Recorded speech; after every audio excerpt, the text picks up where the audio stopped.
সব টাকা কিন্তু শুধু সবজি আর মাছ মাংস কিনে ফুরিয়ে ফেলো না। মায়ের ওষুধ কিন্তু ফুরিয়েছি। আগে ওষুধ কিনে যা টাকা বাঁচে তাই দিয়ে যা হয় কিনে আমি তো ভুলেই গিয়েছিলাম। চলো, আমাকে আগে মায়ের প্রেসক্রিপশনটা দাও। বেশি করে খাসির মাংস কিনবি। বুড়িটা মাংস খেতে খুব ভালোবাসে। কথায় কথায় মাকে বুড়ি বলাটা বন্ধ করো তো। এত দরদ? বেশ, বলবো না। এই নাও ব্যাগ, এবার বাজারে ছোট।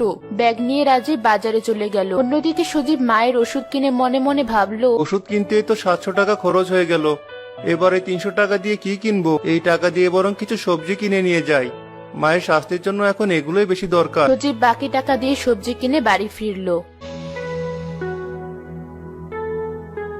বাহ, সারা বাড়ি কি সুন্দর পোলাওয়ের গন্ধে মো মো করছে। হ্যাঁ মা, আপনার ছেলে তো জানেই আপনি পোলাও আর খাসির মাংস খেতে খুব ভালোবাসেন। তাই তো ও আপনার জন্য এসব কিনে এনেছি।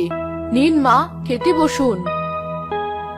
কিন্তু ভাবি, এসব তেলযুক্ত খাবার তো মায়ের জন্য ভালো না। দেখলেন মা, আপনার ছোট বউ কি বলছে?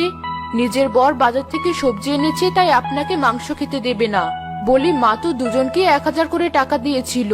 তোর বর যে সবজি আনলো, বাকি টাকা গেল কোথায়? বাকি টাকা দিয়েও মায়ের জন্য ওষুধ কিনে এনেছে, সেগুলো তো ফুরিয়ে গেছে। ওষুধ তো বেশি জরুরি। হ্যাঁ বুঝলাম, এবার আমায় খেতে দাও।